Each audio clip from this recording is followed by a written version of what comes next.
Chapter 91. Abel is a fighting maniac, and the only thing in his mind is fighting. It's the same with Jiang Bai's invitation now. As long as he can beat him, everything will be fine. But if you can't defeat him, it's just a dead end. President. Captain Hammerfell saw Abel rushing towards Jiang Bai and immediately wanted to stop Abel. But Abel's speed was too fast, and Captain Hammerfell, who was not equipped with any auxiliary items, couldn't keep up with Abel's speed, so he was still one step too late. The tip of Abel's spear pierced Jiang Bai's shoulder directly. A bloodthirsty and crazy smile appeared on Abel's face. A smear of blood fell in the air, but Abel's smile was completely stiff on his face.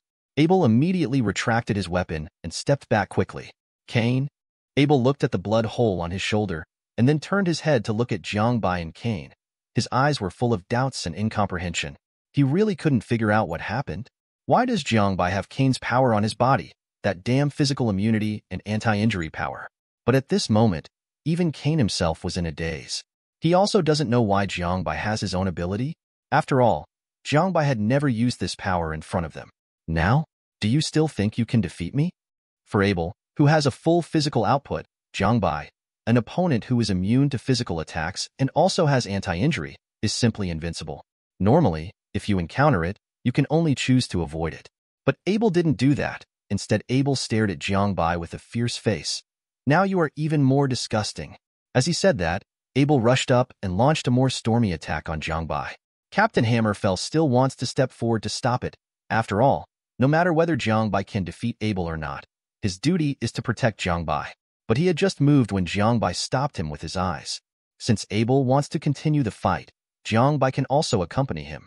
Just be careful not to let Abel beat himself to death. After all, Jiang Bai didn't want to wait for Abel to be resurrected next to the sarcophagus. It would be a waste of time. And Abel didn't think so much at the moment. He was completely in a rage, and he only had one thought at the moment, and that was to kill Jiang Bai. But Kane's ability is Abel's nemesis. No matter how powerful Abel is, it is completely useless in front of the physical reflection force field that absolutely ignores physical means and can also retaliate against injuries.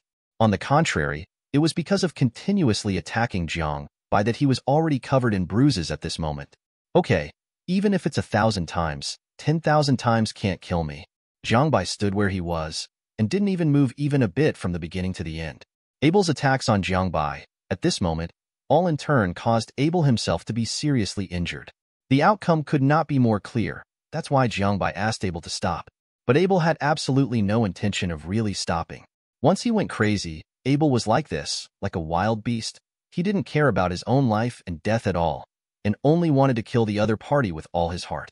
Looking at Abel's appearance, Jiang Bai also knew that now only by subduing Abel can this battle madman listen to what he said. So when Abel rushed up again, Jiang Bai grabbed the spear in Abel's hand and directly grabbed Abel's neck, pressing Abel to the ground. Now you've lost, Jiang Bai shouted loudly, and when he heard that he had lost, after looking at his current situation again, the madness in Abel's eyes seemed to be fading little by little. Instead, be sober and calm. Although Abel is crazy, once he encounters a human being, he will fall into a frenzy. But he also has a competitive spirit, and failure is failure. He will never admit defeat when he loses, nor will he mess around. If you lose, you lose. So after hearing that he had lost and realizing his own situation, Abel gave up struggling. But he still stared at Jiang Bai with killing intent in his eyes. You're not a fighter, you're just a coward. Abel would never approve of Jiang Bai, because in his opinion, Jiang Bai completely used this ability to defeat himself, just like that damn guy Kane. This way is absolutely not what a fighter should do. So Abel didn't have the slightest respect for Jiang Bai, and was even full of contempt and disdain. It's just that these are meaningless to Jiang Bai, and he never thought about getting Abel to have any recognition for him, or anything else. All he wanted was for Abel to calm down, hear what he was saying clearly, and join his Pandora's box, that's all. So what do you think? In Pandora's box, you will have more opportunities to experience even more exciting battles than this. Stimulate? Is this fight exciting? I looked around and saw blood everywhere. It seems very exciting, but in fact these are his own blood. And from the very beginning, Jiang Bai never moved even a single finger, completely using this power exactly the same as Kane's to suppress himself. Abel felt nothing but contempt for this. But Abel didn't say much, just looked at Jiang Bai with disdain, and then said lightly, I promise, this is my own promise, and I will keep it. Abel is a trustworthy person, As long as he promises, he will definitely do it. Just like the battle at the original Foundation, he was obviously the one who saved the world. But he was willing to return to containment with suspicion and misunderstanding. Because all of this was something he had already discussed when he joined Pandora's box, so Abel had no complaints or regrets. I knew you would say yes. Jiang Bai nodded in satisfaction, and then said to Abel, currently, there are 3 members of Pandora's box, namely you, Kane, and Loki. There will be another person coming tomorrow. At that time, I will unify with you. Introduce? It doesn't matter. Abel didn't seem to be very interested in this. He just glanced at Kane with disgust, and then turned his head to look at Captain Hammerfell beside Jiang Bai. I remember you. Abel pointed his head and said, this place was broken by you. I still remember that one day I will kill you with my own hands. I am waiting. Both of them looked at each other with fighting spirit. A smell of gunpowder permeated between them. Jiang Bai saw that the two were competing with each other, but he didn't care too much. He just explained the matter, then turned and left. Currently, the preparations for Pandora's box are progressing quite smoothly. As long as nothing goes wrong, it will be considered a success when Dr. Banner arrives tomorrow. Thinking of this, Jiang Bai went all the way back to his room. As soon as he entered the room, he saw Ada Wong stretching lazily, and then looked at Jiang Bai with a charming face. How did you rest last night, master? How am I resting? Shouldn't you be concerned about yourself first? Jiang Bai looked around, and then asked King Ada, why didn't you see Natasha Romanoff? Where is she? Young master, are you really looking at what's in the bowl and thinking about what's in the pot? King Ada pouted with some displeasure, and then said, she's gone to take a bath, and she'll probably be back in a while. Jiang Bai nodded, and then turned on the TV. There is almost no need to tune the channel, because now almost all TV stations across the country are reporting an event. The aftermath of the chaos in New York. The monster army in the blood pool was finally taken down by Chitauri and the military. Then Chitauri fought with the military again, because with the help of those superheroes from SHIELD, Chitauri was naturally defeated. Especially when Jiang Bai closed the portal, these Chitauri in New York naturally became alone. Without backup, it was almost inevitable that they would be taken over by the military and SHIELD. Jiang Bai was not too surprised by this, or this is something he had already expected. It's just that what Jiang Bai didn't expect was that there were quite a lot of casualties this time. New York suffered more than 400,000 casualties, tens of thousands of military personnel, and even a few superheroes who were not very strong were defeated by Chitauri. Many people saw them being knocked to the ground by Chitauri. If the military and SHIELD hadn't won in the end, they would have died in the hands of Chitauri. However, the strength of these superheroes is indeed not too strong. For example, existences such as Daredevil are stronger than ordinary people, and they can't even beat Jean Ben. But at the same time, because of the failure of superhero, the destruction of New York, and the death of a large number of people, people began to doubt superhero and SHIELD. In the past, superheroes could protect people and fight against evil. So people liked superheroes, thinking that SHIELD and superheroes are more important than the army. But now, with the failure of SHIELD, people began to doubt the ability of superhero and SHIELD, and this doubt began to grow wildly the moment it appeared, and eventually evolved into a demonstration. Are people in these beautiful countries full of food? Looking at the people holding up the signs on TV, blocking the SHIELD and the Parliament building, and shouting slogans, Jiang Bai felt strange. Master, I think they did the right thing. Hearing what Jiang Bai said, King Ada also lay on Jiang Bai's shoulder like a snake without bones, and asked Jiang Bai with somewhat seductive words, you think they're okay? When Jiang Bai heard this, he also turned his head to look at King Ada in a strange way. It seemed that he hadn't thought at all that King Ada would think that these people were doing the right thing. Now that New York has become like this, a large number of people have died, and nearly 1/5 of New York has been destroyed. The loss of property and human life should be someone who stands up to bear the burden. Ada Wong definitely said to Jiang Bai, moreover, SHIELD and superhero have been protecting people from evil for so many years. SHIELD has done a good job in this regard, so the people are willing to pay for it. SHIELD, but now that SHIELD has failed, the people, as those who gave money, will naturally hold SHIELD accountable. Very good. Perfect Chinese logic. In other words, this logic is reasonable in any country. SHIELD is like a security company.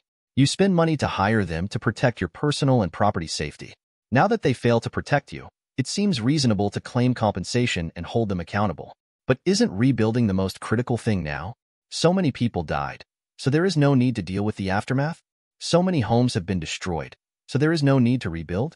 Those don't displaced people need resettlement? These piles of piles are more meaningful than the demonstrations here, right? But these people didn't care about it. They just blocked SHIELD and the parliament and asked them to give an explanation. In Jiang Bai's view, this is really a very ignorant approach, which has no meaning at all. It really is a free country. Jiang Bai couldn't help feeling emotional at the moment. Fortunately, my foundation doesn't need to think about these things. Looking at what happened to SHIELD now, Jiang Bai once again confirmed his decision that he would never cooperate with any country or force. Because once you cooperate with them, you can't maintain an absolute independent position. I need to take care of all aspects of things, such as this, Zhao Qianzhao, chaos in New York. If it is a foundation, although it will also deal with the aftermath, it will definitely not be like this trouble.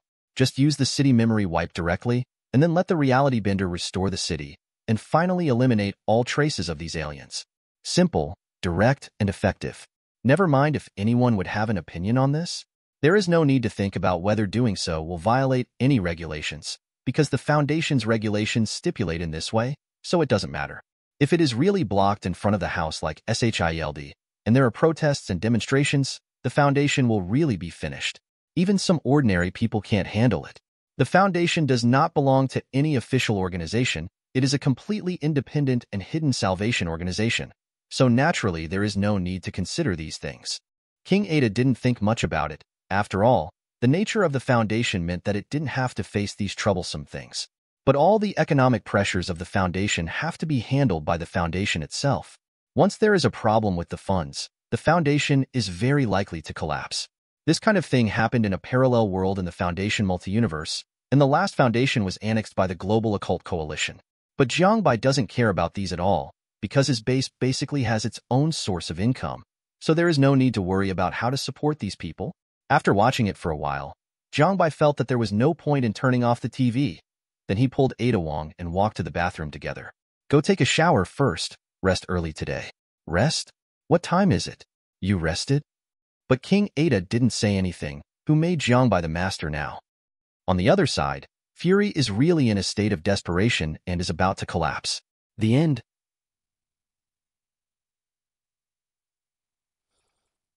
Chapter 92. Inside S.H.I.E.L.D. Now Fury really has a headache and can't sleep. The matter was settled, and New York was saved. But the citizens of New York were all blown up, and you said that it's fine if it's just New York citizens. Why are people from other cities coming to make trouble? The current Fury is really one of the top two, and he doesn't know what to do next. Are these people really idle now? What is the chaos in New York? They don't go home and stay, waiting for the official notice. Run here to make trouble, that is? Fury rubbed his hands indiscriminately on his face, and then scratched his reflective marinated head, almost scratching his scalp with his fingers. He could understand that these people wanted an explanation, wanted to vent their anger, and wanted to find someone to cover their losses. But the most important thing to do now is to go home and wait, instead of messing with me here. Phil Coulson. Section. Fury subconsciously wanted to call Phil Coulson over to discuss countermeasures, but after calling twice, Fury suddenly reacted. Phil Coulson is dead. Fact. As soon as Fury thought of this, the anger in his heart grew exponentially, and when he let out a roar, he smashed down the ornaments he was sitting on. What makes you so angry? Our Mr. Director. At this time, Captain America and Pierce also walked in.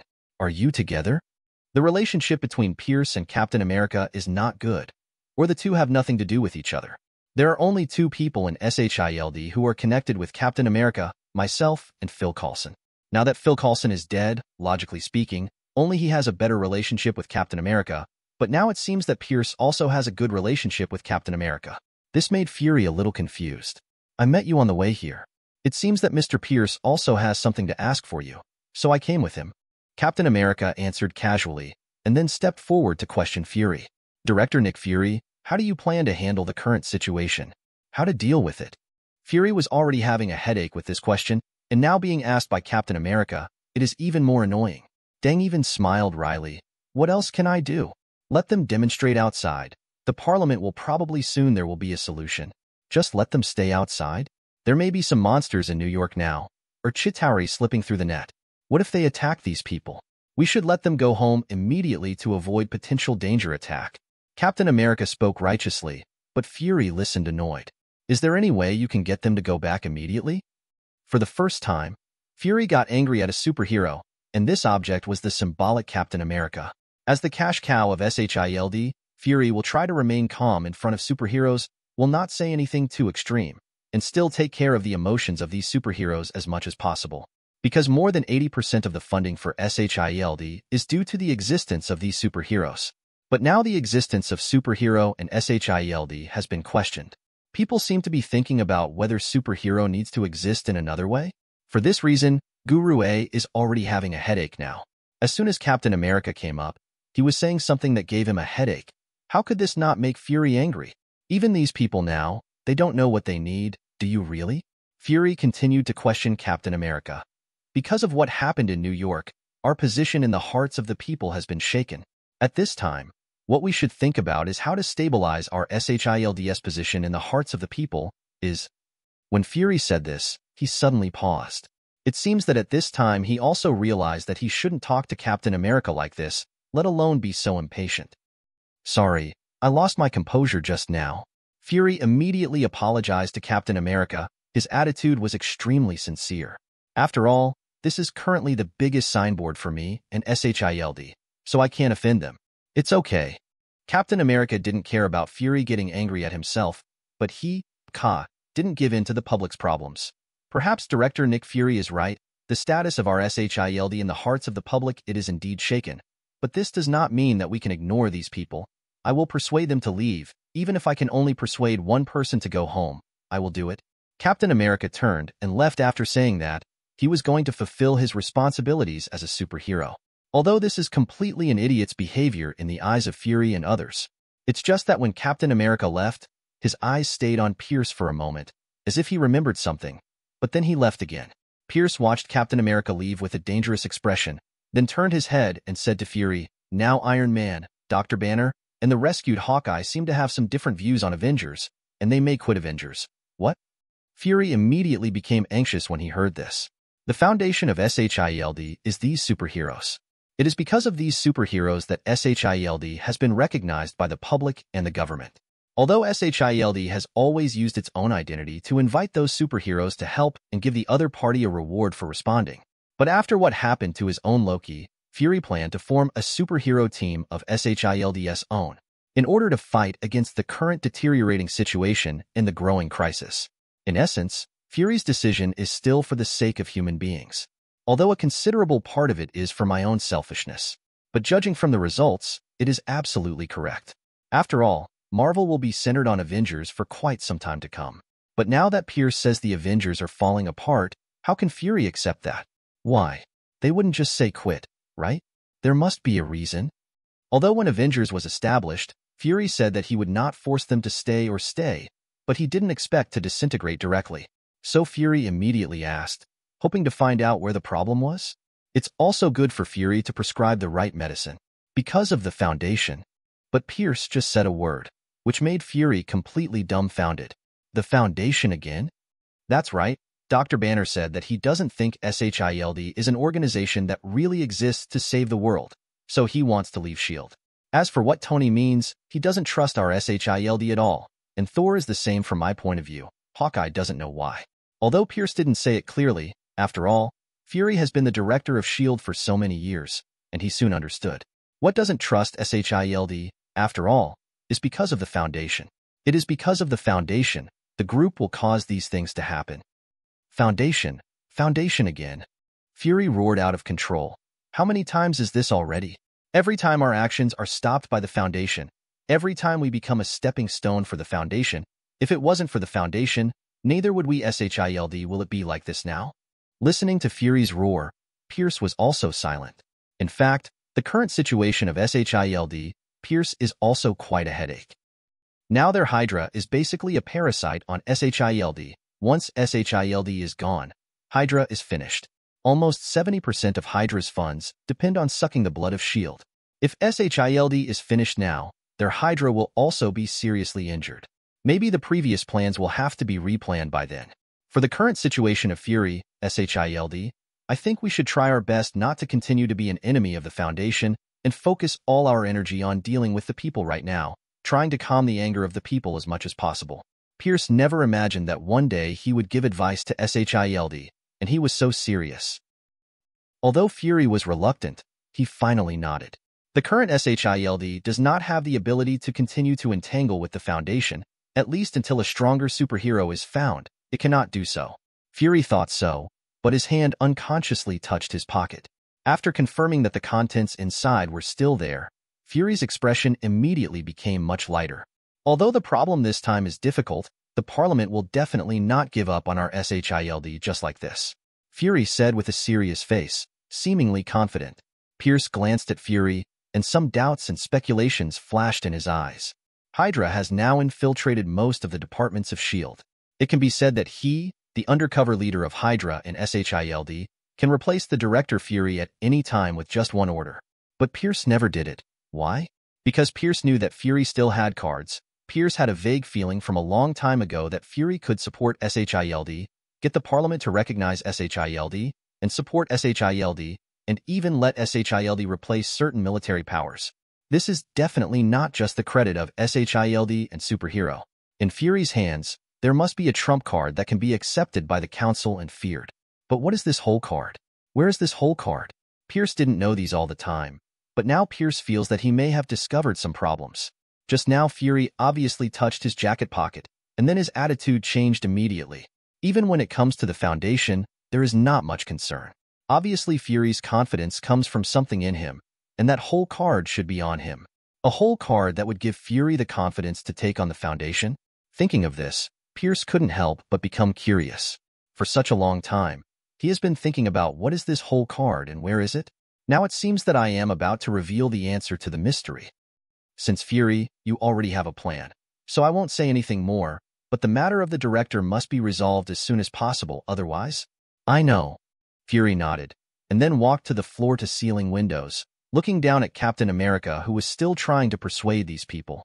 Although many of these people are cursing and questioning Captain America, but some people turned around and left under Captain America's persuasion.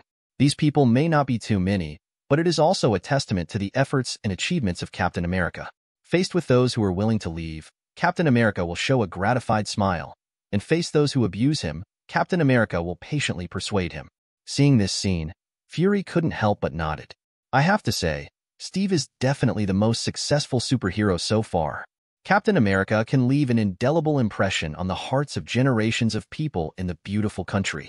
Even now he is no longer as brilliant and eye-catching as before, but in Fury's view, he's still an excellent superhero. Indeed. Pierce looked at this scene. Although he disapproved in his heart, but he still approved it on his face. Superhero? A person who can't solve the current problems and can't effectively deal with the difficulties encountered by the current people is also a superhero? It's ridiculous. Although Pierce doesn't like the Foundation either, or even hates the Foundation. But I have to admit that the Foundation is definitely the best and most powerful guardian organization he has ever seen. In contrast, SHIELD is more like a violent institution that protects human beings. Director, I still have something to do, so I'll leave first. Pierce is planning. When will he figure out what Fury's cards are? Then turn the whole SHIELD upside down. And Fury was thinking, do he need to use this whole card to win back a victory from Jiang Bai the next time he faces the Foundation? But none of them noticed a thing. Dr. Banner is planning to leave SHIELD and is already on the move. The end. Chapter 93. The next day, early in the morning. As soon as Fury arrived at SHIELD, he ran into Pierce head-on. With Phil Coulson dead, Fury considered Pierce his most trusted confidant. For the daily management of SHIELD, a part was also handed over to Pierce. A new SHIELD duo with Pierce. While this is true for Pierce, it really doesn't make a difference. But it can be considered a good thing. At least he can intervene in some SHIELD affairs more legitimately without being suspected. After a night of rest, Fury is finally in a slightly better mood now. He wanted to have a good chat with Pierce about the aftermath of New York, but who knew that as soon as he opened his mouth, Pierce's first sentence directly caused Fury's blood pressure to soar. Fury, Dr. Banner is gone. What? Fury looked at Pierce in surprise.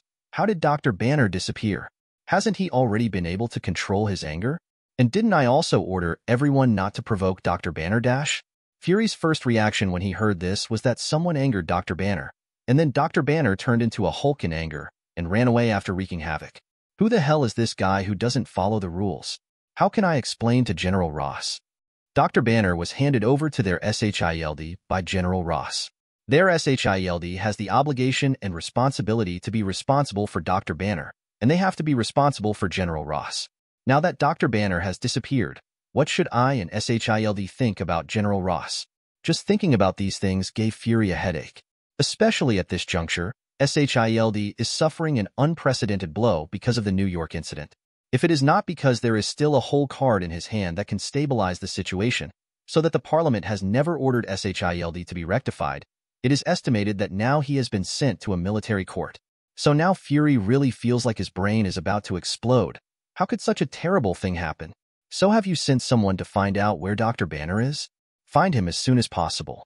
If Dr. Banner makes a scene in New York City, we SHIELD will really be cast aside by the whole country. Fury said to Pierce with a very tired look. He is really about to be hit by this one after another now. The reason why he has been able to persist until now is mainly because he is not reconciled. He wasn't willing to let SHIELD, which he managed by himself, be destroyed in the end. So Fury gritted his teeth and persisted. But now Dr. Banner's insistence made Fury really unable to stand it anymore. At present, Dr. Banner, in Fury's view, is one of the most important reliance on his desire to form Avengers. Because Dr. Banner is strong enough, his strength will definitely not be in Thor, the powerful god from Asgard. In addition, another reliance is Captain America, because Captain America has enough reputation. Who in the entire beautiful country has not heard of the name Captain America? As long as the two of them are here, there is still a ray of hope for him to make a comeback. But now this glimmer of hope seems to be gradually turning into disappointment. Dr. Banner has not been found yet, and Dr. Banner does not seem to be angered by others. I have investigated all the personnel inside and outside S.H.I.E.L.D. They have not angered Dr. Banner, and there are no signs of damage inside or outside S.H.I.E.L.D. It all looks like... When Pierce said this, he suddenly paused, because he knew that the next words might make Fury really collapse. But now that it's all said and done, it's impossible for Fury to shut Pierce up. Tell me, what did you find? I can still stand it. Fury took a deep breath, trying to look as calm as possible, and questioned Pierce. In fact, we found that Dr. Banner probably left by himself, and they did not leave in the form of the Hulk, but in the form of humans. Fury didn't speak. His body was trembling slightly at that moment. He tried his best to suppress the anger in his heart. He knew what Pierce meant. Dr. Banner was completely disappointed in their SHIELD, so he decided to leave SHIELD. It was that simple. But the symbolic meaning of this sentence is not so simple. If it's because someone got P*********D off and left SHIELD after turning into the Hulk and wreaking havoc, at least there's a chance of redemption. But now that Dr. Banner left by himself, it means that all this is irreversible, and they SHIELD and Dr. Banner have completely parted ways. And in this way, how should I explain to the military and General Ross who were already dissatisfied with SHIELD? Dr. Banner has gone to the Foundation. Just when Fury was almost driven crazy by all this, hanging on his last breath, suddenly Captain America walked over slowly and said to them calmly, "Foundation? How did Fury never think that this could have something to do with the Foundation? Why is it the Foundation again?" Fury yelled at Captain America and questioned, "What exactly is Dr. Banner trying to do? What is the situation now?" Dr. Banner lost trust in S.H.I.E.L.D. He wanted to join the Foundation, so he went to the Foundation's base. Hearing Captain America's answer, Fury's eyes suddenly went dark, and he almost fell to the ground directly. "Dr. Banner wants to join the Foundation? I spent so much money," earnestly asked General Ross to hand over Dr. Banner to me, in order to let him join the Foundation. "What I want to do is to let Dr. Banner be himself, a trump card of SHIELD, instead of letting him be an enemy." How did he know where the Foundation's base is? When did he have this plan? Fury continued to question Captain America. Since Captain America knows these things, it means that Captain America knows all of these things. Now in this situation, Fury can only ask Captain America to get the answer he wants. Captain America was also silent when he heard the words. He'd said before that he wouldn't betray Dr. Banner. Right now, it's just because he can't stand Fury's distraught look that he's telling him what Banner is going to do. But Captain America didn't want to say where Dr. Banner went, so he could only keep silent at the moment. "Captain America, I know you may not be willing to betray Dr. Banner, but if you think about it carefully, it has been so long now, Dr. Banner must have already arrived at the Foundation's base, so it doesn't count if you say it now betrayed him. After all, Fury is the director of S.H.I.E.L.D. He immediately saw why Captain America was silent, and he opened his mouth to enlighten Captain America. After hearing these words from Fury, Captain America also had a moment of hesitation. Fury was not in a hurry, he just watched Captain America quietly, waiting for Captain America to make his own decision. And he also believes that Captain America will make a wise decision. So Fury was not in a hurry, but just waited quietly. And the fact is exactly as Fury thought. Captain America finally spoke after hesitation for a while. 36 Vinewood. Like Fury said, Dr. Banner should be at the Foundation base by now. Now that I tell where Dr. Banner has gone, it is naturally not a betrayal of Dr. Banner. Just now Captain America said that Dr. Banner went to the Foundation, which is actually the same idea. 36 Vinewood? But after hearing what Captain America said, both Fury and Pierce showed doubts on their faces. What's wrong? Captain America looked at the two of them with some puzzlement. It stands to reason that now that they have known Dr. Banner's whereabouts, they should immediately set off to find someone. But instead they looked at themselves with puzzled faces. Number 36 Vinewood. If I remember correctly, there shouldn't be such a place? Pierce spoke uncertainly, his face full of speculation and uncertainty. Fury on the side nodded directly. I have a villa in Vinewood, and there is no number 36 there. What? Now Captain America is completely dumbfounded. There is no number 30? But the boycott given by the Foundation at that time was number 36? If there was no such address, how could they let Dr. Banner go there? Two possibilities. After serious thinking, Fury said, one possibility is that they have already prepared someone to meet Dr. Banner in Vinewood, and they will take him to the real base as soon as Dr. Banner arrives. Go. Another possibility? The other possibility is that they don't trust Dr. Banner at all, and it's all just a prank on Dr. Banner. Captain America's expression darkened when he heard the words, and a little displeasure and anger arose in his heart. The Foundation and SHIELD are indeed two completely hostile forces. The Foundation does not trust people in S.H.I.E.L.D. This is also a normal thing, and Captain America does not feel anything about it. But Dr. Banner really wants to know more about the Foundation. If the Foundation doesn't trust Dr. Banner, just say that they don't trust Dr. Banner. But it's a bit too much for them to play Dr. Banner like this. Since this is the case, then we don't have to worry too much. Dr. Banner will definitely come back after he finds out that he has been teased. Pierce was also comforting Fury at the side at this time, trying to let the matter pass like this. But Fury shook his head. Let some people take a look. Maybe they can find some clues. So far, where is the base of the Foundation? What are their plans? How much power do they have? All of this is an unknown. Now that there is a possibility, let's continue to investigate and find some useful information. Zero, okay. I'll go down and get ready. Pierce immediately nodded, and then planned to arrange for Hydra's agent to thoroughly search Vinewood up and down. Even if there are any cobweb horse traces, they must not let it go. And the other side. At this time, Dr. Banner did exactly what they said, and he couldn't find number 36 at all. After the 35th, it will be the 37th.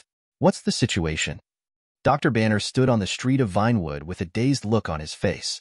Although he originally planned to leave here early this morning, but because he was so excited that he couldn't sit still at all. So I left SHIELD overnight and came to arrive at Vinewood. But after arriving here, Dr. Banner realized that he really couldn't find 36 Vinewood, because on Vinewood Avenue, behind number 35 is number 37. It is said that the developer who built this place did not like the number 36, so there is no number 36. But now the address given to me by the Foundation is number 36 Vinewood? This made Dr. Banner really confused and didn't know what was going on. Just when Dr. Banner remembered that he was like ants on a hot pot, the captain of Red Right suddenly appeared in front of him. Dr. Banner, we meet again. It's you. Dr. Banner had been wandering around here for hours and was on the verge of tears. Even in his heart, he already thought that he should have been cheated by the Foundation. Now when I see the captain of the Red Right Hand, don't mention how excited I am. The president asked me to come over and bring the doctor in. The captain of the Red Right Hand stretched out his hand and snapped his fingers, and then Dr. Banner and he disappeared in place. However, no one noticed or cared about this scene on the busy street full of people coming and going. They all ignored it as if they hadn't seen it, because their cognition has been distorted by the captain of the Red Right Hand. Neither humans nor electronic equipment can monitor their presence. Just like this building that has always stood in place and never disappeared, but is considered by everyone to be number 36 Vinewood. Dr. Banner, you are welcome as a guest. Dr. Banner only felt his eyes blur, and then appeared in the courtyard of a mansion. The one in front of him who is being served by two beauties is the president of the Foundation, Jiang Bai. And among those two women, one of them actually knew him. High-level agent of SHIELD, Natasha Romanoff, codenamed Black Widow. But why is she here? Could it be that SHIELD has infiltrated the Foundation? Thinking of this, Dr. Banner didn't know which cramp he had, and immediately said to Jiang Bai, "Mr. Jiang Bai, the person next to you is an agent of SHIELD." The end.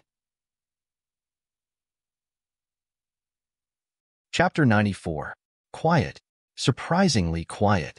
Everyone present looked at Dr. Banner, without making a sound for a long time. Especially Natasha Romanoff. At this moment, she looked like she didn't know what to say. She wanted to laugh but couldn't. Only Ada Wong suddenly laughed, and he laughed happily. "Master, did you hear that? Natasha Romanoff is an agent of SHIELD. Kill her quickly." King Ada's words immediately drew Natasha Romanoff's eyes. Immediately, he stretched out his hand to teach King Ada a lesson, and the two beauties were messing around together, which looked quite special. Jiang Bai feasted his eyes on seeing the two daughters messing around. But then he stopped the second daughter again, and said to Dr. Banner, "I already knew what you said." "Understood?" Dr. Banner looked at Jiang Bai suspiciously, but then he understood again. Natasha Romanoff joined the Foundation too? Originally Dr. Banner, Natasha Romanoff was an agent of SHIELD, and she just came to the Foundation as an undercover agent. But now that I think about it carefully, with the ability shown by the Foundation, it is impossible not to notice this. But even so, it still kept Natasha Romanoff in the Foundation. This means that Natasha Romanoff has betrayed SHIELD and completely surrendered to the Foundation, and only in this way can it make sense. Originally, I was in SHIELD, and I was not a trusted existence. After all, I joined SHIELD halfway. It is normal for me to leave SHIELD to join other organizations, isn't it? Dr. Banner. Natasha Romanoff's indifferent tone made Dr. 403 Banner stunned for a moment. He also didn't expect Natasha Romanoff to admit all this so simply and directly, and also showed a look of complete indifference. But there's nothing wrong with what Natasha Romanoff said. As a high-level agent of SHIELD, Natasha Romanoff actually belonged to another organization before. It was only later that SHIELD instigated him to join SHIELD. Therefore, Natasha Romanoff was not very trusted in SHIELD, and SHIELD hardly let Natasha Romanoff get in touch with the internal affairs of SHIELD. The world wanders around. So it's not a big deal that Natasha Romanoff is now betraying SHIELD. After thinking about it this way, Dr. Banner felt relieved. Since this is the case, I don't need to care too much about Natasha Romanoff's position. But Jiang Bai is quite satisfied with Dr. Banner. Although Dr. Banner has always given people an intuitive impression, he is a relatively simple and honest image, or a bit stupid. But in fact, this is just a misunderstanding caused by the Hulk. The real Dr. Banner is definitely in existence with both body and IQ at the top. Especially later, Dr. Banner was also the one who made many researches and inventions that turned the tide. It's just that compared to these inventions, people pay more attention to how strong the Hulk is after he transforms. So although he is a member of the scientific research team like Tony, almost no one cares about his scientific research results, just thinking how powerful the Hulk will be now. But Jiang Bai is an exception. The Hulk is indeed powerful, but no matter how powerful the Hulk is, he is just a thug. For the Foundation, scientific research ability is crucial. One of the souls of the Foundation, the well-known 4 Doctors of Apocalypse, are all such existences. Their combat power is powerful, but what is more powerful than their combat power is their scientific research ability. They can research different props for different abnormal objects to restrain each other. This is quite a critical point, and it is also an extremely important point for the Foundation. In the face of those powerful and almost terrifying beings that can destroy the entire multi-universe, personal strength is meaningless. The most important thing is to get to know the other party, to find the loopholes and problems of the other party, and then take action against this problem, and finally contain and solve the other party successfully. This is what the Foundation needs, not just a simple combat power. Therefore, the reason why Jiang Bai wanted Dr. Banner to join Pandora's Box was not only because of Dr. Banner's powerful strength after transformation, but also because of Dr. Banner's brain. Dr. Banner, you probably want to join us? Jiang Bai doesn't beat around the bush anymore. Dr. Banner's ability to wander outside looking for number 36 for a few hours is enough proof of Dr. Banner's sincerity. So Jiang Bai does not intend to continue to embarrass Dr. Banner. Yes. Dr. Banner nodded immediately after hearing the words. I really want to join your foundation, but before that, can you let me have a general understanding of what kind of existence the foundation is? What kind of existence is the foundation? Yes. Jiang Bai nodded immediately when he heard the words, then reached out and tapped on the table, and then a hanging screen appeared in front of everyone. An image appeared on the screen, accompanied by an ancient and deep voice. Humans have reproduced for 250,000 years, and only the last 4,000 years are meaningful. So, what have we been doing for almost 250,000 years? We hide in caves, sit around little campfires, and fear what we don't understand, the explanation of how the sun rises. Those monsters with a human head and a bird body, those living stones. So we call them gods and demons, and ask them for forgiveness and prayers for deliverance. In the video, a group of primitive people gather together to keep warm in a dark cave. A bonfire that is constantly flickering and seems to be extinguished at any time is their only hope. On the outside, a huge rock life like a mountain is walking on the earth, and the angel that only appears in countless myths in the sky is soaring freely. They are powerful. They are scary. They are like omnipotent gods dominating everything in the world, while human beings can only crawl at their feet and survive humbly. After that, their numbers are decreasing, and our numbers are increasing. When there are fewer and fewer things we fear, we begin to look at the world more rationally. However, the inexplicable does not disappear, as if the universe deliberately appeared absurd and unthinkable. The picture on the screen has entered a certain feudal period at this moment. Human beings have become the masters of the world. A large number of buildings have sprung up, and countless armies are in full swing. A picture of the rise of human beings is presented in front of everyone. But in the next moment, even weirder and more terrifying monsters are using their methods to tell the world and human beings who is the real master. The number of people, technology, and wisdom that human beings are most proud of are not worth mentioning in front of these strange existences. In the face of all this, human beings can only succumb to the strange power again. The king knelt down, and the saints praised the strange, all for the purpose of allowing the human race to be protected by the other party. Humanity can no longer live in fear. Nothing can protect us. We must protect ourselves. While others live in the sun, we must fight them in the shadows and keep them from the public eye so others can live in a sane, ordinary world. We control, we contain, and we protect. The administrator, at this time. A logo with 3 arrows and the words Anomalous Object Foundation appeared on the screen. This is the logo of the Anomaly Foundation. Originally, Dr. Banner only had a half knowledge of what kind of existence the Foundation was. He just vaguely felt that the Foundation was a powerful entity that had always been guarding the existence of human beings. But now this video made Dr. Banner deeply understand what kind of organization the Foundation is. This is the Foundation. We will not interfere with human beings' own problems. We will not intervene in all natural disputes, and we will not belong to any party. We are just guarding this world in our own way, guarding human beings, keeping them from abnormal objects, from those dangerous existences, that's all. Jiang Bai told Dr. Banner about the Foundation, its existence, and significance. Or in other words, there is nothing to hide. This is something that every person who becomes a member of the Foundation will know and must know.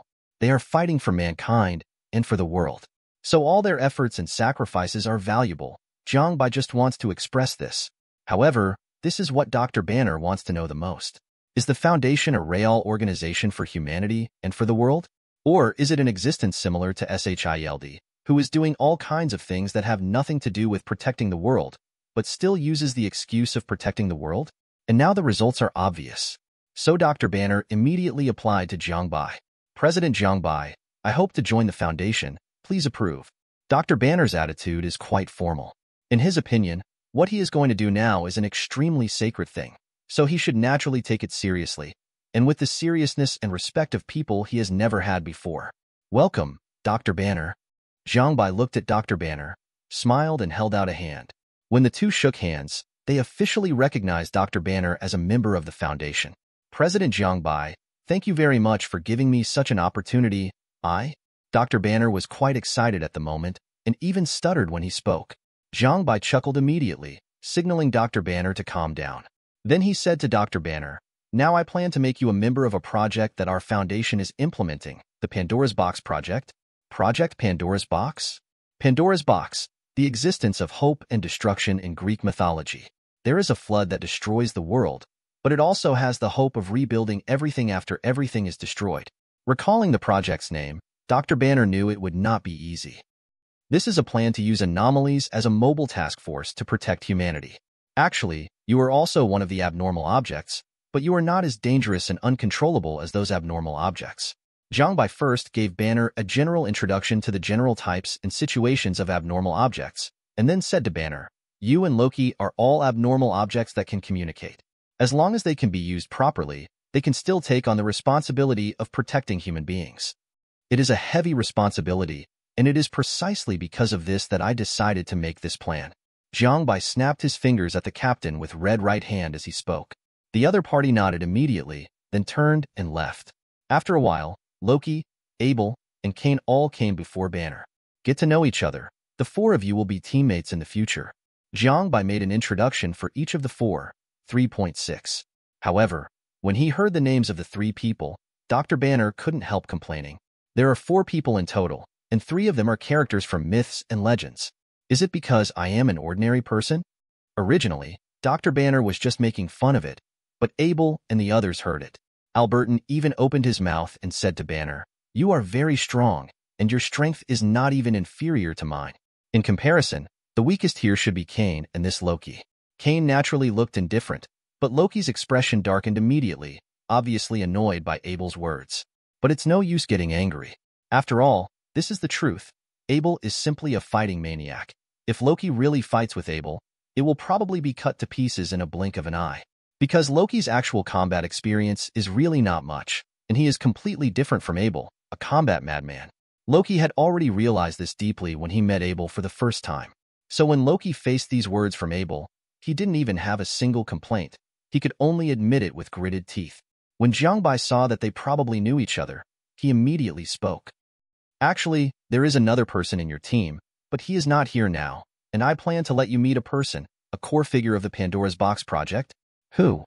As soon as Jiang Bai said this, everyone immediately became curious. They asked Jiang Bai one after another. "Dr. Kondraki." The end. Chapter 95. Yellowstone Park. In front of a dark air raid shelter, Jiang Bai is leading a group of people standing in front of this air raid shelter.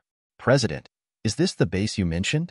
Dr. Banner looked at the air raid shelter with a puzzled expression. Because in his opinion, this is just an ordinary refuge facility, and there is nothing special about it. There are also some domestic garbage left by homeless people on the ground, and everything looks normal. So Dr. Banner doesn't understand. What's wrong with this place? Could it be the Foundation's base? Do you feel that this place doesn't look like a base at all? Jiang Bai looked at Dr. Banner with a smile on his face, let alone Dr. Banner. Even Jiang Bai himself, if he hadn't known the secret here in advance, might have regarded this place as an ordinary air raid shelter. That's right. Dr. Banner nodded. He really thought so. In his opinion, this is an air raid shelter, not a place that can be a Foundation base at all. You don't have any traces of magic here. If there is a base where tens of thousands of people live here, there must be traces of magic. While talking, Loki waved his hand and another roadbed appeared in front of him. The two Loki looked at Jiang Bai and said in unison, "It's like this. Loki's best and favorite magic. Illusion magic. Relying on this magic, how many people has been deceived by Loki? Especially Thor, who is so stupid, he will be fooled almost every time. Even Odin is sometimes deceived by Loki's magic." Papa. Seeing the two Loki appearing in front of him, Jiang Bai immediately clapped his hands, like a crowd juggling, giving Loki considerable recognition. "Good job, reward." As he said that, Jiang Bai actually took out 2 steel shops and threw them to Loki. 12 originally, when Loki saw Jiang Bai applauding, he still had some complacency on his face. After all, they are almost all Jiang Bai's prisoners at present, and they are all abnormal objects captured and contained by Jiang Bai's Foundation. Now that Jiang Bai has recognized himself, this can be regarded as making Loki a little proud. After all, he is very likely to be the only person in the current Pandora's Box team who has been recognized by Jiang Bai. But then Jiang Bai threw out 2 steel shops, which directly made Loki's face sink. What does that mean? Do you think you are a wandering entertainer doing magic tricks on the side of the road? But before Loki could complain or say something, Jiang Bai ignored him and went straight to the deeper part of the air raid shelter. Everyone will be full of curiosity about this air raid shelter, so they definitely hurried to follow. It didn't take long for the crowd to follow Jiang Bai when a stone wall appeared in front of them. It seems that the cave collapsed for some reason. Because Yellowstone Park is a wildlife protection park. Therefore, for these facilities such as air raid shelters, they hardly know how to manage them, and they are unwilling to manage them. So even if a collapse occurs, it will not be too concerned. Not even coming to clean up and dispose, because no one is going to pay for the work. There is no way. Loki looked at the stone wall in front of him and stepped forward to touch it twice, making sure it wasn't an illusion before walking aside. He wanted to see what Jiang Bai was going to do with this thing. Dr. Banner was watching from the side, as if he wanted to find out if there was any mechanism in the stone wall, but Jiang Bai suddenly turned around and passed through the wall next to him. What? The real way is not here in the stone wall, but on the wall. Loki can be regarded as an expert in illusions, but he really never thought that illusions can play like this. Usually when you come to this stone wall and look at the wall in front of you, you will subconsciously think that this stone wall is the problem, but in fact it is not. The real path is beside this stone wall. A downward staircase, inside the wall next to the stone wall. Jiang Bai took Loki and the others all the way down. After passing through the dark stair corridor, a steel gate suddenly appeared in front of their eyes. The logo of a foundation above is clearly visible.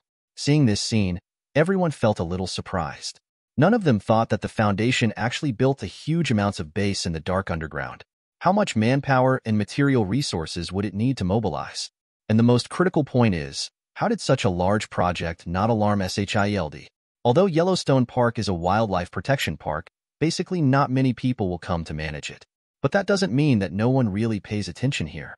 For such remote areas, SHIELD will check them regularly. Because many evil organizations also like to build their bases in such places. I remember that it used to be a small organization with less than 100 people. It was caught by SHIELD just after the completion of the project in the suburbs. Not only did they not get any benefits, even their own base was taken by S.H.I.E.L.D. It can be said to be a classic one that loses the wife and loses the army. But now, the Foundation has built a base in Yellowstone Park that can accommodate tens of thousands of people, and SHIELD doesn't know anything. For a while, Natasha Romanoff began to doubt, did SHIELD really do what they said, with eyeliner all over the beautiful country? It seems that SHIELD is not as powerful as they say. King Ada did not give SHIELD face at all. His words were full of contempt and disdain for S.H.I.E.L.D. After all, SHIELD, known as the Righteous Asgardian, has been dominating the beautiful country and even the whole world for so many years. King Ada was not disturbed by SHIELD when he was on a mission. Therefore, King Ada naturally has no good looks towards S.H.I.E.L.D. Here we are, let's go in. As Jiang Bai spoke, he stepped forward and put his hand on the gate, and immediately a beam of light fell, scanning Jiang Bai's whole body. Permission confirmation. Welcome back, President. With a soft mechanical sound, the door in front of you also opens. It's just that the moment the door opened, a black panther like black lightning suddenly rushed towards Jiang Bai, opened its bloody mouth and bit down on Jiang Bai violently. President, be careful. Everyone was frightened by this sudden scene, and they all opened their mouths to warn Jiang Bai. Natasha Romanoff and Ada Wong stepped forward immediately, blocking Jiang Bai with their bodies, trying to protect Jiang Bai. No one expected that a black panther would appear after the door was opened. Isn't this the base of the Foundation? Why is there Black Panther? Could it be that this base of the Foundation has been destroyed by other organizations? Thinking of this, the others looked around more cautiously, afraid that a group of enemies would suddenly rush out. However, everyone was cautiously watching the surroundings. But only Jiang Bai remained completely indifferent, watching the Black Panther rushing in front of him, completely indifferent. But Natasha Romanoff and Ada Wong, who stood in front of Jiang Bai, are now facing Black Panther directly. Just looking at this Black Panther rushing towards them, it seemed that they thought they were seeing a gust of wind and felt the threat of Black Panther's fangs and claws. Although it is not difficult for them to defeat a Black Panther, but now because of the sudden incident. In addition, they were all focused on protecting Jiang Bai, so they missed the best opportunity to attack, and now it was too late for them to counterattack. He could only protect Jiang Bai as much as possible while protecting himself from serious injuries and counterattack after Black Panther's attack was over. But the next moment, everyone was taken aback by the scene in front of them, because the Black Panther directly shot at the second daughter and did not cause any damage to the second daughter. It's just like Phantom? Loki looked at this scene with a look of surprise, as if he didn't expect it to be an illusion at all. You must know that he is a master of illusion, but facing this Black Panther matter, he really didn't see any shadow of the illusion, so Loki was really surprised and puzzled at the moment. Is there anyone else who can play illusions in front of him? and even fool himself? Loki was full of surprise and puzzlement at this. It's even a little unbelievable. But Jiang Bai looked like he had been prepared for a long time. He didn't care about all this from the beginning to the end, but instead focused on the base. Dr. Kondraki, is this how you welcome us? Dr. Kondraki? Everyone is naturally familiar with this name. Although everyone has never seen Dr. Kondraki, they have heard the name from Jiang Bai. The purpose of coming to this underground base in Yellowstone Park this time is also to meet this Dr. Kondraki. So after hearing what Jiang Bai said, everyone turned their attention to the base. Seems to be looking for this Dr. Kondraki. Following Jiang Bai's words, a rough-looking man with a peaked cap, a flaxen windbreaker, an unshaven beard, and a group of butterflies behind him came in front of Jiang Bai and the others. Everyone knows that this man should be Dr. Kondraki in Jiang Bai's mouth, but everyone is still a little puzzled about this, because this Dr. Kondraki is completely different from what they imagined. According to Jiang Bai's description, Dr. Kondraki should be a talented scientific research figure with rich experience and high ability. It can't be said to be like Einstein, but at least it should feel like Tony. But it doesn't matter if the person in front of him is not wearing a white coat. Why do you still look completely unkempt? The most important thing to do in an experiment is to be clean and tidy. As long as a little dirt on his body falls into the experiment vessel, the result of the experiment will fall short. But Jiang Bai didn't care about these at all. Instead, he greeted Dr. Kondraki warmly. Dr. Kondraki, you really gave me a special welcome party? President, if you come to our base in person, I naturally have to give you a good reception. That's why I asked 408 to give you a little surprise, President. Anomaly, 408. Those butterflies behind Dr. Kondraki. They are phantom butterflies, able to create various illusions as their own defense means to scare away enemies. The previous Black Panther was also the method of the phantom butterfly. Phantom butterflies have certain intelligence and have established a good relationship with Dr. Kondraki, so under normal circumstances, they will follow Kondraki behind Dr. Raki, and will take some actions according to Dr. Kondraki's order. Needless to say, the previous Black Panther was also used by the Phantom Butterfly to scare Jiang Bai after receiving orders from Dr. Kondraki. Jiang Bai was not intimidated by this, but everyone else was terrified, especially Ada Wong and Natasha Romanoff, watching a ferocious Black Panther rush towards them. It's not a good feeling. President, what is your purpose for coming this time? Dr. Kondraki probably also knew that his joke was a bit too much, so he immediately changed the subject and asked Jiang Bai why he came here. Come here to take a look at your base. Another purpose is that I have prepared a plan to let you, an expert in the weaponization of abnormal objects, take over. Jiang Bai does not intend to host the Pandora's Box project himself. Now his subordinates are not without talents. On the contrary, it can be said that they are full of talents. The plan of Pandora's Box can be entrusted to Dr. Kondraki to preside over it. It is enough for him to know the progress. And I also believe that Dr. Kondraki will be more proficient and comprehensive than myself in this regard. That's why Jiang Bai decided to hand over this plan to Dr. Kondraki. Plan? As soon as Dr. Kondraki heard this, he immediately set his sights on those behind Jiang Bai. With his gaze, he can naturally see that the people behind Jiang Bai are all abnormal. And the plan Jiang Bai mentioned now must have something to do with these people. That's right. Jiang Bai nodded. Project Pandora's Box. I plan to set up a mobile task force composed entirely of anomalous objects and entrust this plan to your responsibility. What do you think? The end? Chapter 96. Project Pandora's Box? A plan to form abnormal objects into a mobile task force. The moment Dr. Kondraki heard about the plan, his eyes sparked with intense interest. He is an avid researcher of weaponizing anomalous objects. His main research is also how to use abnormal objects as weapons, and use this to solve the threat of other abnormal objects. Just like the execution experiment on the Duke he presided over, this fierce man rode directly on 682's body, and then killed the Duke, the vampire, with a blood-sucking organ. Because the effect of the blood-sucking organ is that it can suck the blood of the object who hears its music. And the Duke is a vampire. Without blood, he will surely die. Plus, Dr. Kondraki got himself a powerful mount, 682. With 682 by his side, coupled with Dr. Kondraki's powerful swordsmanship, the Duke could not kill Dr. Kondraki. He could only be sucked dry by Dr. Kondraki and finally died. But at the same time, 682 almost went berserk during that execution. The battle with the Duke and 682 almost destroyed the entire base, and more than one-third of the base's personnel died. It can be seen how crazy Dr. Kondraki is. For him, Obtaining experimental data on the weaponization of abnormal objects is the most important thing. For this reason, his actions are often reckless. But his ability is quite outstanding. Even in a Foundation with a lot of talents, he is still a very outstanding existence. After all, there are so many people in the Foundation, but only 4 of them can be called the 4 Doctors of Apocalypse. This is not only because they have participated in many experiments, but also because their experiments have achieved considerable breakthroughs, and they are extremely outstanding existences in the Foundation. So the Foundation has basically chosen to ignore the troubles caused by Dr. Kondraki, as long as it doesn't cause too much trouble. And at this moment, after hearing about Jiang Bai's plan, Dr. Kondraki was full of interest almost immediately. Great idea, excellent plan. Dr. Kondraki looked at Jiang Bai excitedly, making no secret of his approval and liking for Jiang Bai's plan. It seems, Dr. Kondraki, you still want to approve of my plan? Although he had already guessed that Dr. Kondraki would definitely approve of his plan, but when he really saw Dr. Kondraki, Jiang Bai realized that he still underestimated the appeal of the Pandora's Box project to Dr. Kondraki. For a long time, our Foundation has only contained these anomalous objects, but not all of these anomalous objects are dangerous and incommunicable. As Dr. Kondraki said, he turned his head and looked at the phantom butterfly behind him. Just like 408, they are also abnormal objects, but they will not pose any threat to anyone. Especially after establishing contact with them, they will be a very good help.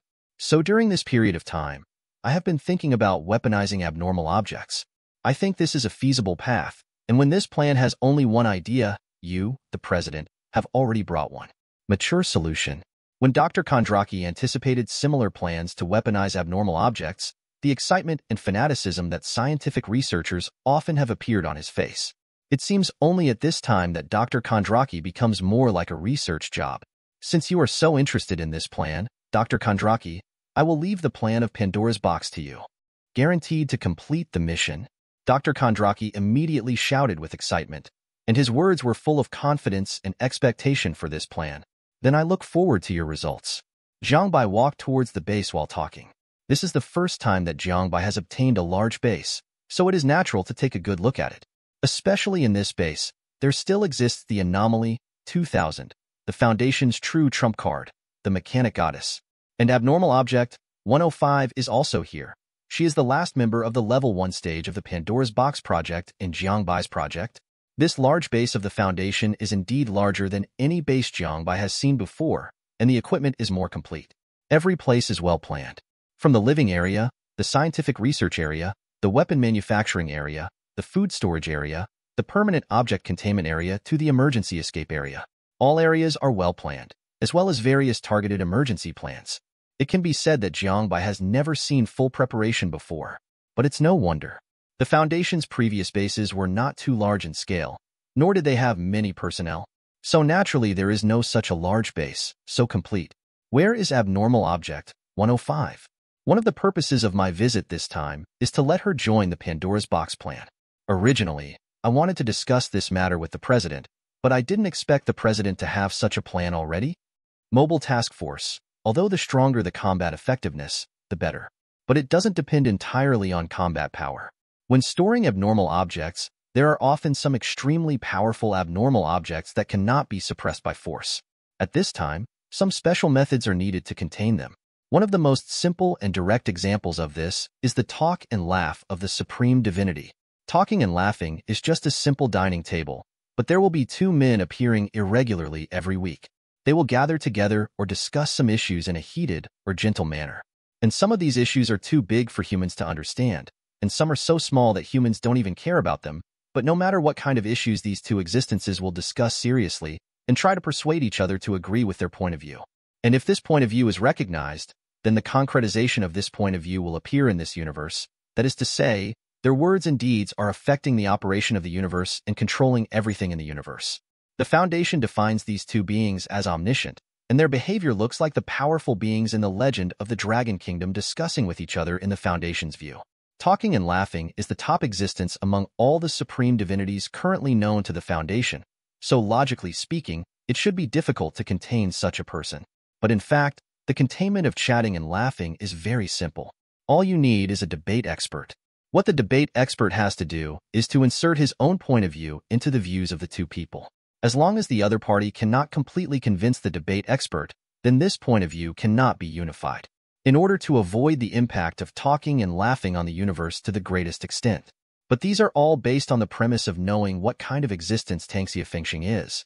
If it is an organization like SHIELD, who has no idea of the nature of Fanfiction and wants to forcibly interfere with Fanfiction's conversation, then the ultimate possibility is to offend the existence of multi-universe levels. Therefore, most of the time in the mobile task force, what they have to do is not to suppress the abnormal objects by force, but to contain the abnormal objects as soon as possible through their own understanding of the abnormal objects. The ability of 105 can play such a role in many cases. It is of great help to the mobile task force. So after learning about Jiang Bai's Pandora's Box project, Dr. Kondraki's first thought was to let 105 join the Pandora's Box project, but he didn't expect that Jiang Ri had already said it before he suggested it. This surprised Dr. Kondraki, but he couldn't help feeling that Jiang Bai had considered everything comprehensively. I just want to know more about abnormal objects, and I have to trouble Dr. Kondraki to call out 105. President, please wait a moment. Dr. Kondraki nodded, then turned to look for 105. After a while, a blonde-haired, blue-eyed, petite-looking girl full of vigor followed Dr. Kondraki with a camera and came in front of the Jiang Bai people. President, this is Abnormality, 105. The human name is Iris Thompson. Yeah. Jiang Bai nodded. Hello, Iris. I'm Jiang Bai. Iris glanced at Jiang Bai, then tilted his head and said in doubt, They all call me 105. Why do you call me by my name? Generally speaking, the members of the Foundation directly call the code name of the abnormal object, but occasionally it will appear in the case of calling the code name. But obviously this situation does not appear on Iris, so Ayers calls Jiang by her name. The matter is puzzling. It's not that you don't have a name, they're just used to calling you 105, that's all. Jiang Bai said indifferently, and then asked Iris, Iris, I have a plan called Pandora's Box, and the main content is composed of you. What we call abnormal objects, a mobile task force is going to contain some abnormal objects. I wonder if you would like to join it? Hearing Jiang Bai's words, Iris's eyes immediately flashed with excitement. Definitely interested. Staying in this place every day. I'm almost suffocated to death. Iris said very excitedly, and it was not difficult to see from her reaction that she really felt disgusted with this kind of imprisoned life. That's good. Jiang Bai saw that Iris agreed so easily, and naturally he was not stingy. In the future, when you are a member of Pandora's Box, the camera I allow you to use will take your camera by force. Jiang Bai's promise immediately gave Iris a shot in the arm. Since Iris was taken into custody, she has only had access to her camera for an hour a day, and she has not been allowed to use it. So Iris is actually quite dissatisfied with this. But there is no way, because she also knows how dangerous her ability is, so after receiving this order, she can only choose to obey. If it weren't for the fact that Dr. Kondraki is also a photographer and has a common language with her, it is estimated that the life here will only be more difficult. After discussing these matters with Iris, Dr. Jiang Zhong then mentioned his last purpose for coming here. Dr. Kondraki, show me Anomaly 2000. Dr. Kondraki's expression darkened unconsciously when he heard the number of Abnormal Object 2000. It's not that Dr. Kondraki has any bad opinion of Anomaly 2000. It's simply that Anomaly 2000, Lanos, is just too dangerous. It's quite dangerous, but extremely important anomalies. As one of the common saviors in the Foundation plot, it can quickly restore human society after the extinction of human beings, and create the existence of civilization fire. Unusual Object 2000 Mechanic Goddess. It can be said to be the well-deserved ace existence of the Foundation. It is precisely because of this that when any member of the Foundation mentions the anomalous Object 2000, his expression will become serious unconsciously.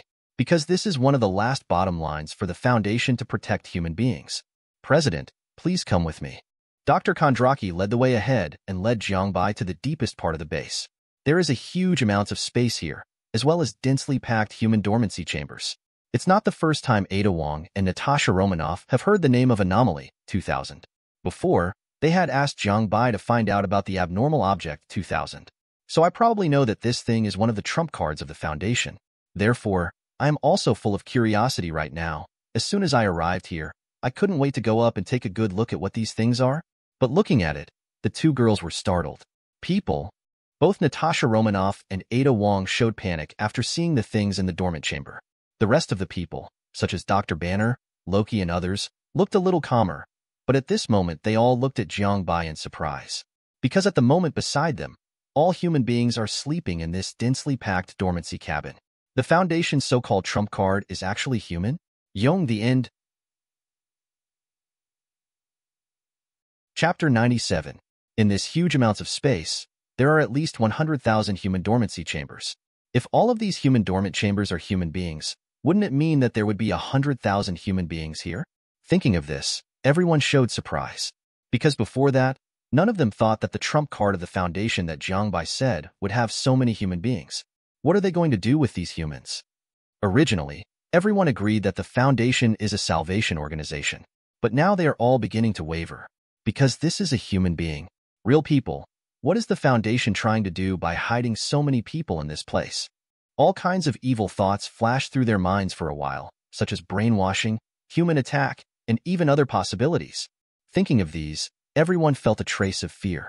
Dr. Banner questioned Jiang Bai even more. President Jiang Bai, what exactly is the Foundation trying to do? Dr. Banner looked at Jiang Bai anxiously. He was waiting for Jiang Bai's answer. For him, he had given up everything to come here and become a member of the Foundation.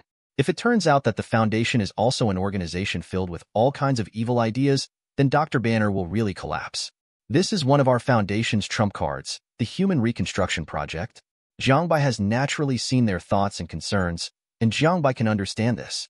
Or in other words, anyone will have such a reaction when seeing this scene for the first time. After all, this is a living human being. Now it is lying in a small, coffin-like, dormant cabin. Anyone who sees this scene will have similar thoughts. Human reconstruction plan? Dr. Banner looked at Jiang Bai with a puzzled expression, as if he was thinking about what the plan Jiang Bai was talking about. Anomalous Object 2000 is codenamed Mechanic Goddess. This is a base controlled by a central computer with a large number of functions. In other words, the base we are in now is actually a part of Mechanic Goddess. And the Human Reconstruction Plan was born based on one of the functions of the Mechanic God, human replication. Clone? Dr. Banner understood immediately after hearing about 940 human reproduction. This so-called human reproduction should be human cloning. But what he doesn't understand is that although this kind of technology has not yet matured on the current Earth, it has achieved certain results. It is not something that is too difficult. Is it necessary to be so pretentious? Human cloning is not accurate, but it can be understood in this way. Jiang Bai nodded and then continued. One of the mechanical descendants can copy human beings, but unlike the cloning you understand, he only needs human cell samples to know two completely different human beings. Individuals, and within a day, 100,000 human beings are produced, and all of them are mature individuals. Having said that, Jiang Bai turned his head to look at Dr. Banner and said slowly, Dr. Banner, I think you should understand what this means. At this moment, Dr. Banner was already so surprised by Jiang Bai's words that he couldn't speak. After finally digesting what Jiang Bai said, he immediately asked Jiang Bai for confirmation with an expression of disbelief. President Jiang Bai, are you sure it's 100,000 a day, and it's still a mature individual? Although cloning technology has developed considerably, it will take at least several months and cost a lot of money to clone a living person. And the most important point is that cloning technology may bring some physical defects, such as weak and sick, organ failure, and other problems. It is precisely because of this that cloning technology has not been widely used in the medical industry at present. However, what Jiang Bai is talking about is not just as simple as medical treatment, but the existence of a world that can change. It can produce thousands of mature and completely different individuals within a day. It also means that the Foundation is completely capable of creating a human race that only belongs to their Foundation. What kind of horrible thing is this? Our Foundation has always been committed to protecting human beings, but with the continuous appearance of abnormal objects and their strength, we have to consider, what if human beings are really extinct? The legendary end of the world has come. What should our Foundation do for mankind? Jiang Bai opened his hands, facing the crowd, as if he was questioning them, and also as if he was asking himself immediately. Jiang Bai stretched out his hand and pointed to the sleeping chamber next to it. This is our Foundation's answer, human reproduction. Our Foundation has collected more than 80% of the world's outstanding human genetic samples and stored these samples inside the mechanical descendant. Once the doomsday really comes, anyone in the Foundation can start the human reconstruction plan. Let the mechanical god start to reproduce in batches and manufacture humans, and at the same time endow them with all human knowledge and culture so that they can survive the doomsday. After that, rebuild the human world and continue the fire of human civilization. There are two most important things for a race: blood and civilization. If the blood relationship is broken, then even if the civilization stays, it will be occupied by others. But if bloodlines remain but civilization is cut off, how can they be called the descendants of this race? Therefore, the Foundation's salvation plan is to preserve the fire of mankind as much as possible from two aspects of blood relationship and civilization. After hearing Jiang Bai's words, Banner and others also felt sincere admiration for the Foundation for the first time, although they all knew that the Foundation was a salvation organization before.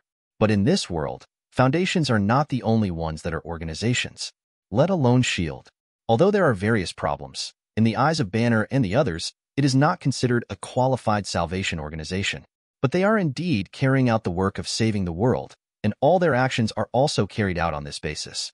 That's why the public will recognize the work of SHIELD, and they will recognize them as an organization that saves the world and maintains justice. But now, after seeing the Foundation's salvation plan, Dr. Banner has to admit that the Foundation is really much better than SHIELD in this aspect. Before that, he never even thought that there was an organization that could do this thing so well. President Jiang Bai, your Foundation really? Dr. Banner looked at Jiang Bai, but for a moment he didn't know how to express his current mood, because he really couldn't find any words, which could all be his current feelings about the Foundation. But one thing is for sure, Dr. Banner is very proud at the moment. He is very proud that he finally chose the Foundation and such an excellent organization. This is an organization that is truly fighting for the world and for mankind. They have done a lot and planned a lot for humanity. But these plans will not be known to outsiders after all, and will not be accepted by the public. But they still have no hesitation, and they are carrying out these plans without complaint or regret. Really what? Really great? Jiang Bai smiled indifferently. We are just performing our duties, and these are the things that any organization that takes human beings and the world as the goal of protection should do. What should be done? Hearing Jiang Bai's words, Dr. Banner somehow wanted to laugh. It was nothing more than a mockery. During his time at SHIELD, what he saw the most was Fu Rue worrying about money, either trying to find a way to get a sponsorship from others or thinking about how to get the council to invest more money in SHIELD. Saying that Fury is a person is more decent than saying that Fury is the head of a justice organization. That's why after hearing Jiang Bai's words, Dr. Banner had such a mocking look on his face. It seems that the situation of the mechanical descending god is still stable now, and there are no major problems. Jiang Bai is most concerned about the abnormal object, 2000, is also the aspect of human replicators. Let's take a look now, and with Jiang Bai's understanding of the abnormal object, 2000, he can naturally see that there is no problem. Since there was no problem, Jiang Bai felt relieved immediately. Then it's another matter. Dr. Kondraki, now that Pandora's box has been completed, who do you think should be our first target? The reason why Jiang Bai formed Pandora's box is actually because he wanted Pandora's box to be responsible for catching some Marvel's local anomalies. After all, Jiang Bai needs SAN value quite a lot now, especially in the follow-up plan, because Jiang Bai needs a lot of SAN value to exchange for some powerful and easy-to-use abnormal items. For example, Jiang Bai has been thinking about 343 for a long time. Don't look at the surface of the Foundation now. It's beautiful. But in fact, none of the three Foundations Odin, Ancient One, and Thanos can beat. Don't even mention these three people. If Fury is really in a hurry, he will pull out his button and call Captain Marvel over. It was enough to give Jiang Bai a headache. The current situation of the Foundation is that the basic combat power is strong, but the high-end combat power is obviously lacking. That is to say, Odin is about to die of old age, Ancient One is haunted by dark energy, Thanos fears that these two guys will fight back when they are dying, and Fury is reluctant to use this powerful whole card. That's why the Foundation took advantage of the New York War. Definitely, and the most important point, the Foundation is really too mysterious. They are not sure what kind of existence the Foundation is. How powerful is the Foundation? So when facing the Foundation, they subconsciously took precautions, not daring to confront the Foundation head-on. But it's nothing more than a sham after all. Once they realize this, it will be troublesome. So Jiang Bai intends to collect enough SAN value as soon as possible, and then redeem 343. As long as you have 343 in hand, whether it is Ancient One or Odin, purple sweet potato essence can be touched. As far as Captain Marvel is concerned, it's just that if you want to contain local abnormal objects, you still have to have a goal. So far, Jiang Bai has not thought of a suitable target, so I can only ask Dr. Kondraki if there is any suitable target? After Dr. Kondraki heard Jiang Bai's words, he immediately began to think about it. The goal of Pandora's Box's first mission must not be too strong. After all, they are just formed, and there is still a lack of running in between them. But it can't be too weak. If it's too weak, it won't be reflected naturally. Their cooperation and strength up. For Dr. Kondraki's words, everyone nodded in approval. But at this time, Loki seemed a little unhappy. Why do we have to listen to him? Loki walked straight up to Dr. Kondraki, looking at Dr. Kondraki defiantly. I've been displeased with you since just now. I'm a god.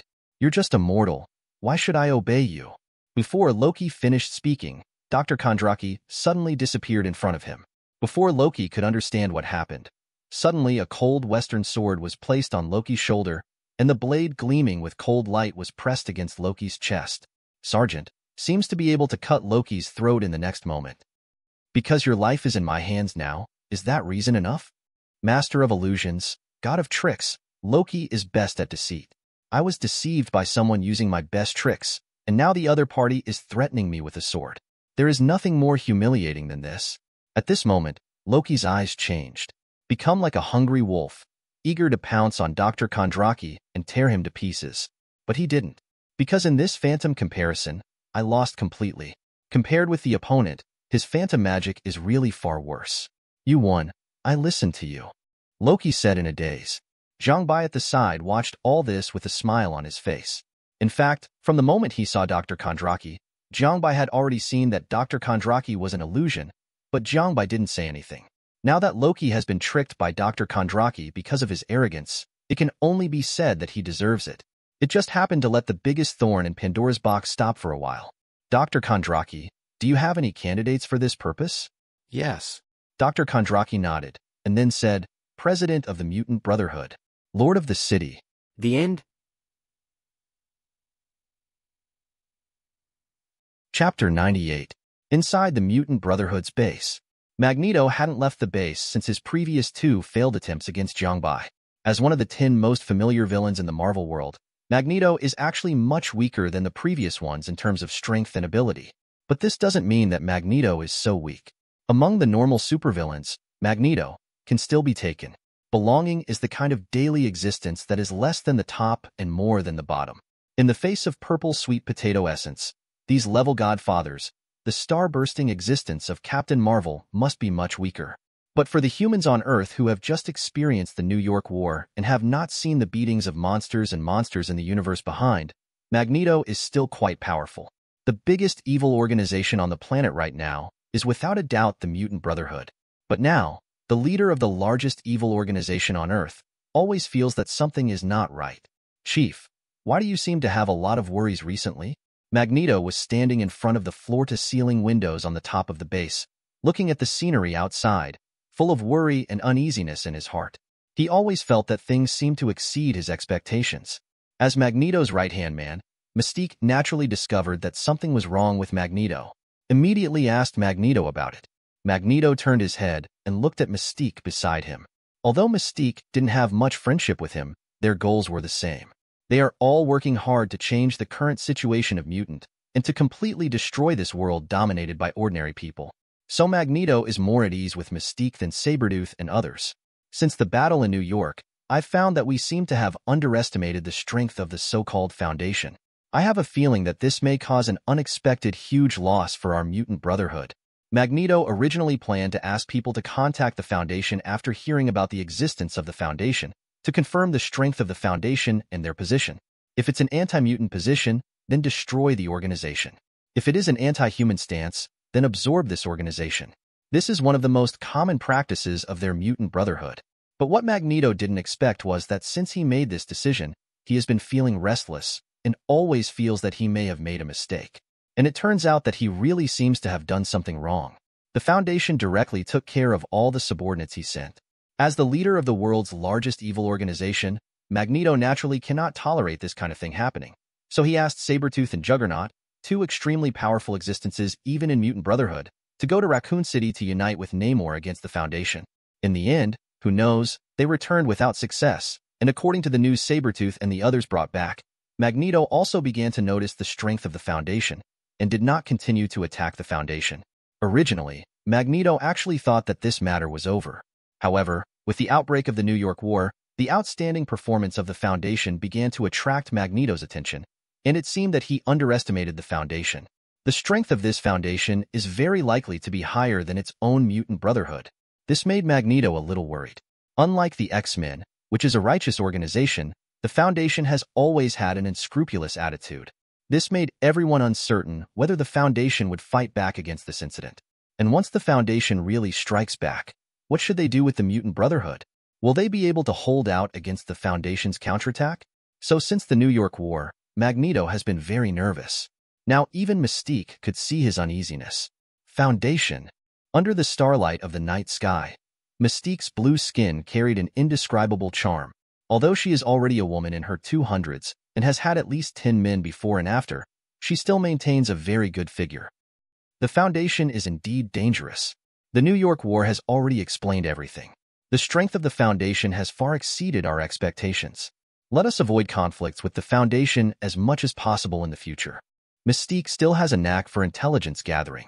Perhaps she is the one who cares most about these things in the entire Mutant Brotherhood.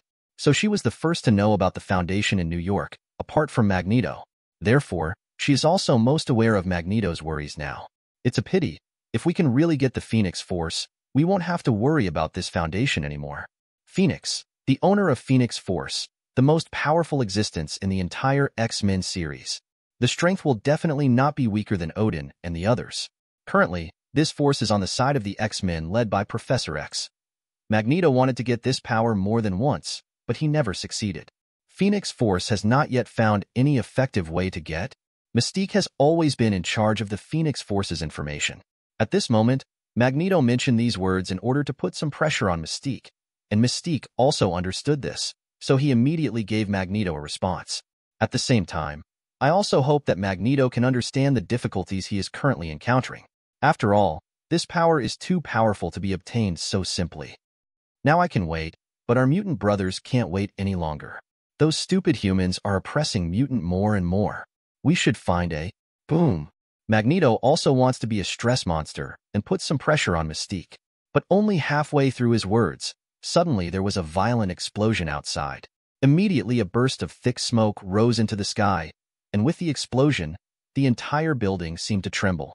What happened? Magneto roared immediately, his eyes scanning the surroundings. He knew very well that this kind of thing happened. It could only mean that there was an enemy attacking the door. As an evil organization, the Mutant Brotherhood has actually made a lot of enemies, and Magneto is not completely unprepared for this kind of thing. But now what Magneto wants to know most is, who has the guts to kill his Mutant Brotherhood headquarters? Mystique, go and see. Who on earth has the guts to come to our place to act wildly? Yes. Mystique nodded and turned to leave. Just then, a mutant hurried towards Magneto. Boss, a group of strange people are coming outside. They kill people and smash things when they see them. We can't stop them at all. Magneto was already wondering, who made the trouble? Hearing this now, he frowned even more. Now it is basically certain that this must be his enemy. It's just that I don't know which one is not afraid of death, but dares to call directly on the door. You really don't care about yourself, the leader of the world's largest evil organization, do you? Magneto's expression sank, and he said to Mystique, go and see right away. Who is it that troubles us? Yes. Mystique originally wanted to look for it before, but was interrupted by these soldiers who suddenly ran out. Now that Magneto said it again, naturally he left immediately. But I don't know why, when passing by this little soldier, Mystique always feels something is wrong. For these little soldiers, Mystique actually knows them, has always been the guard responsible for the security of the base. Mystique is naturally also a master of deception and disguise. He can freely transform himself into any person and claim to have a certain history of the other party. Definitely, this ability must be physical, such as fangs and claws, and at the same time, this ability is only 80% of the power of the original version at most. But this is also quite enough. Using this ability, Mystique can be said to be the strongest existence in the entire Mutant Brotherhood in terms of assassination and intelligence gathering. It is precisely because of this that Mystique can be sure that the soldier in front of him is not someone else in disguise. But since it's not someone else pretending, why do I feel it? Mystique walked outside while thinking. Originally, she just regarded this as her own paranoia, and maybe there was nothing wrong with it. But the more Mystique thought about it, the more he felt something was wrong. Wrong. They have already walked out of the house and came to Mystique in the corridor outside, unable to let go of their dangling heart. Dang even turned his head and wanted to go back to find out the matter.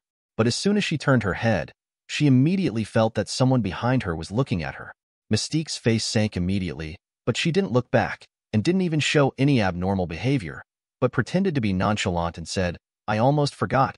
There is one more thing I need to confirm with the leader. That will do." Before Mystique finished speaking, she suddenly turned around and whipped her legs, wanting to catch the mysterious person standing behind her by surprise. But who knew that when the kick was kicked out, someone grabbed it directly? Loki looked at Mystique with a smile on his face. "You really see my magical vision?" Loki used illusions in the past to be invincible. Didn't he think that he could see through his illusions now that he met two people at random? This made Loki, who had always been proud and arrogant, unavoidably became a little irritable. So grabbing Mystique's hand is also increasing the strength little by little. Don't look at Loki, who usually uses illusion magic to deceive others and doesn't seem to have any fighting power. But Loki is the son of the king of giants of Jotunheim after all, and was brought up by Odin. His strength is the first echelon even in Asgard. Although it is not an opponent of battle madmen like Thor, it is more than enough to face a Mystique. Immediately Loki grabbed Mystique's leg, his powerful grip growing. At first Mystique was still struggling, trying to free his leg from Loki's grip, but soon Mystique's face showed pain. If he really let Loki go on like this, he knew that his leg would definitely be crippled by Loki. "Open!" Mystique roared violently, and then his legs turned into an extremely soft, semi-liquid thing like a slime, and wrapped around Loki's neck directly. Then he made a sudden effort. It seems to want to wring Loki's neck off, but obviously, she still too underestimated Loki. In the face of these attacks from Mystique, Loki is completely indifferent. With just a flick of the neck, Mystique was pulled in front of her. Now I finally know why that idiot Thor likes fighting so much. It feels good to be able to crush an opponent in terms of strength. It is a completely different feeling from playing tricks on others. But I have to say, this is also a different kind of pleasure. So at the moment Loki's face is also full of satisfaction and pride, looking at Mystique with the same fun as a cat catching a mouse. "Damn it!" Mystique cursed viciously, with anger and disgust for Loki written all over her face. She's seen people like Loki. They ravage their opponents as if they were toys, and take pleasure in it. It's just that Mystique was standing with the perpetrator at the time, so she only found it interesting. Now in the victim's shoes, Mystique suddenly realizes that none of this is fun anymore. She wanted to fight back, to break loose from Loki's shackles. But Loki is also the god of Asgard anyway, and his strength is still stronger than Mystique. Dang even grabbed Mystique by the neck, and then pressed Mystique to the ground. "Now I feel a little bored." Following Loki's words, the palm of his hand that strangled Mystique's neck was also constantly increasing the force. Mystique also turned her body into a slime-like softness at this moment, hoping that this would be able to withstand Loki's attack, but it was useless at all. In desperation, Mystique could only shift her gaze to the room where Magneto was not far away. She didn't understand. There was already such a big commotion outside. Why is there still no reaction from Magneto inside? Then just when Mystique was puzzled by this, suddenly the door was directly blasted open by a huge amount of force. Amidst the billowing smoke, Mystique seemed to see that Magneto was being suppressed by a man who looked like a berserker, but before Mystique saw all this clearly, she had already knocked out by Loki. The end. Chapter 99. Get one. Loki looked at Mystique, who had been pinched unconscious by him, and nodded in satisfaction. Most of the mutants in the Mutant Brotherhood are still defined as normal human beings. However, some powerful mutants are considered abnormal objects. These mutants, which are considered abnormal objects, will determine their SAN value according to their strength, their weight in the original plot, and other factors. Undoubtedly, throughout the Mutant Brotherhood, the most valuable is Magneto, then Juggernaut, and then there are Sabretooth, Mystique guys. Juggernaut is not actually a mutant, but has the power bestowed by Mephisto to become what it is now. And Juggernaut is still in existence that can fight the Hulk. So it's normal for him to be worth a little more. If Magneto is not because of the heavy roll, in fact, it may not be as valuable as Juggernaut. Definitely these can only be made clear after they are contained. The top priority now is to catch these people. After Loki solved Mystique, he used imitation to restrain Mystique in place, and then caught up with Abel and others. At this moment, Abel is fighting Magneto, Kane is fighting Sabretooth, and Dr. Banner, who has turned into a Hulk, is fighting Juggernaut. Loki took one look at their battle, then made his way to the top of the building. Iris is sitting on the top of the building at the moment, looking at everything below, holding an aerial photo in his hand. As long as someone wants to interfere with the actions of Abel and his 960, Iris will reach out and make something on the photo. For example, collapse the walls, tear the roads, etc. Iris can't kill. She had already told Jiang Bai about it before joining. She will never use her power to take anyone's life. Jiang Bai also knew this, so he didn't force Iris, but let Loki solve his goal, and then came to protect Iris. Iris's mission in the Pandora's Box team is mainly an auxiliary position. It is mainly to facilitate the actions of the Pandora's Box team, and to prevent their actions from attracting more people. As for things like killing people by hand, Iris doesn't need to do it at all. Abel and the others are enough to solve these things. Loki, what are you doing here if you don't help them? Iris doesn't like Loki very much, because she thinks Loki is a big liar, and he has evil intentions. Loki also understands that Iris doesn't like him, so naturally he will not be polite to Iris. The president's order, let me protect you, or do you think I will take care of you? Loki said to Iris with a cold face. Although the two of them didn't have any feuds, they also had a faint feeling of being pointed at each other. It looks like their battle is coming to an end. Iris watched Abel and their battle and said with interest. But Loki is not interested in these at all. It's just a battle between a group of mortals. For me, these battles are just a god defeated by mortals and locked up. Iris looked at Loki with disdain, and his words were full of contempt for Loki. This made Loki very upset, but there was nothing he could do, because that's what it is. It is an indisputable fact that Loki was defeated by Jiang Bai and the others and imprisoned. Even when facing the Red Right Hand, he failed without even a chance to resist. Because of this incident, Loki's heart has been simmering with fire. And now this fire was ignited by Iris again. This made Loki even more unhappy looking at Iris and even thinking, should he kill Iris here and blame it on the Mutant Brotherhood? Anyway, there are only the two of them here, and others will definitely not know about it.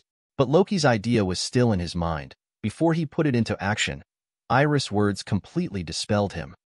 If I can't go back, the president said he will put you in my coffin and ask you to go to heaven to apologize to me. When Loki heard this, a trace of fear flashed in his eyes. Why did Jiang Bai have his own plan? And he told Iris in advance how to deal with this situation. Could it be that he has been completely guessed by Jiang Bai? When Loki thought of this, he felt a chill all over his body. I always feel like I have overlooked something very important. And Iris saw that Loki didn't continue to make any small moves, so he ignored Loki immediately, but focused on Abel's battle with them. At the moment, Mutant Brotherhood, the three strongest powers. Sabretooth versus Kane, Juggernaut versus Hulk, Magneto versus Abel. Kane can be said to be the most relaxed. There is no need to fight the whole process. Just stand still and let Sabretooth attack him. But no matter what kind of attack it was, it would not cause even the slightest injury to Kane. On the contrary, Sabretooth's body is constantly adding scars, although for Sabretooth, these injuries can be easily repaired with his powerful self-healing ability. But this kind of situation where the enemy is clearly in front of him, but he is completely unable to attack the opponent, and instead he will be injured because of his attack on the opponent, really makes him feel powerless and wants to vomit blood. What kind of monster are you? Another paw slapped on Kane's body, but he didn't even tear the corner of Kane's clothes, but 4 tear scars appeared on his chest. Blood was constantly flowing from the wound, and the depths of the wound exuded heat, and one could even see Sabretooth's beating heart. At this moment, Sabretooth really couldn't help it. Why did my own attack not only have no effect on him at all, but instead cause myself to be injured? What the hell is this weird thing? So Sabretooth questioned Kane, in fact, to release the anger in his heart. But Kane actually answered him, "My name is Kane, and I'm not a monster." Kane's expression was extremely serious. He never thought of himself as a monster. He's just a nice guy with a passion for helping others. At least that's the way Kane is. But when Kane answered Sabretooth, most of Sabretooth's injuries had recovered, and Kane was not on guard at all. Sabretooth's beastly intuition came into play again. He directly rushed towards Kane with a stride, and at the moment Kane answered the question, he used his claws that were sharper than a razor to directly scratch Kane's throat. The figures of the two intertwined, and a gleam of blood suddenly appeared in the air. Weird monster. Sabretooth had some difficulty uttering these two words from his mouth, because at this moment, His throat had been cut with a long cut, and blood flowed out constantly like a broken faucet. Then Sabretooth fell headfirst to the ground. He didn't die, but his injuries had reached their limit. Even though he has a super self-healing ability, when faced with injuries that have killed hundreds of people, their self-healing ability is a bit too busy. Since Sabretooth fought Kane, every shot of Sabretooth was aimed at killing Kane. And the result is naturally needless to think about. Every attack of his will not kill Kane, but it will be reacted on himself by Kane's ability. Therefore, he is equivalent to launching a fatal attack on himself every time, even if he can rely on his super self-healing ability to top it at the beginning. But it's impossible to rely on this self-healing ability every time. So gradually, Sabretooth's injuries became more and more serious. Self-healing ability is also getting more and more busy. If it was the injury before, it might be able to recover in just a blink of an eye. But now, he hasn't fully recovered for half a day, because Sabretooth's current physical strength is no longer enough to support his self-healing ability, so he quickly recovered from the injury.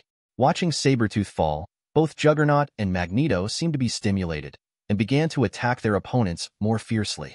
They all saw the battle between Kane and Sabretooth, facing such a strange opponent. None of them knew what to do to defeat Kane. So just make a move as soon as possible, get rid of your opponent, and get away before Kane comes to help. But how could Abel and the Hulk let them get away so easily? Juggernaut is really like his name, like a heavy tank, attacking the Hulk constantly. Every punch he hit on Hulk's body could crack the ground under Hulk's feet, and even the ground trembled slightly. It's like a high-powered road roller. And the Hulk is not only weaker than Juggernaut in terms of strength, while bearing the attack of Juggernaut, while constantly attacking Juggernaut. Both of them were like lunatics, attacking each other without the slightest scruple, and completely ignoring each other's attacks. These are no longer two people, but two bulls. Two prehistoric behemoths are fighting each other. Boom! Juggernaut and Hulk slam together, making a huge amounts of explosion. A huge wind pressure blows from the middle of the two to the surroundings, and even the concrete floor is directly blown away by the wind pressure of the two colliding. It can be seen how terrifying the fight between the two was. But in this kind of battle, the two of them didn't even have any injuries.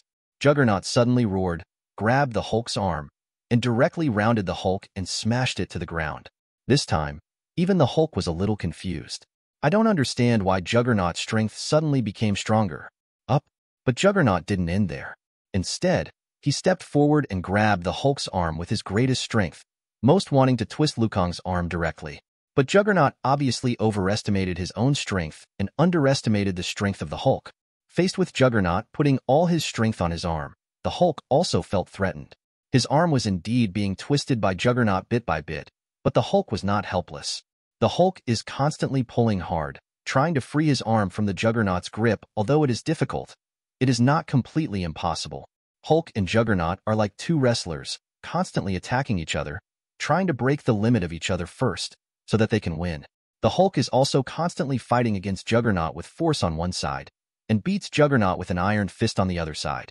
Even if Juggernaut possesses the power of Mephisto and can withstand injuries far beyond the limits of ordinary people, it does not mean that there is no limit to what he can endure.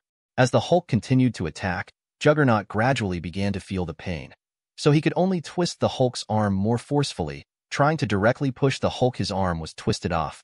The severe pain constantly stimulated Hulk's nerves, making Hulk tremble all over. It's a precursor to the Hulk's rage. Although Dr. Banner is now able to control his anger, it does not mean that Dr. Banner will never be engulfed by anger. It is not because he can maintain his own anger. Balance between sanity and anger. And now, with Juggernaut constantly inflicting pain, the balance between Dr. Banner's sanity and anger is being upset. But to Juggernaut, who has never seen the Hulk's anger form, it seems more like the Hulk is about to lose his hold. So not only did he not let go of the Hulk immediately, but continued to increase his strength.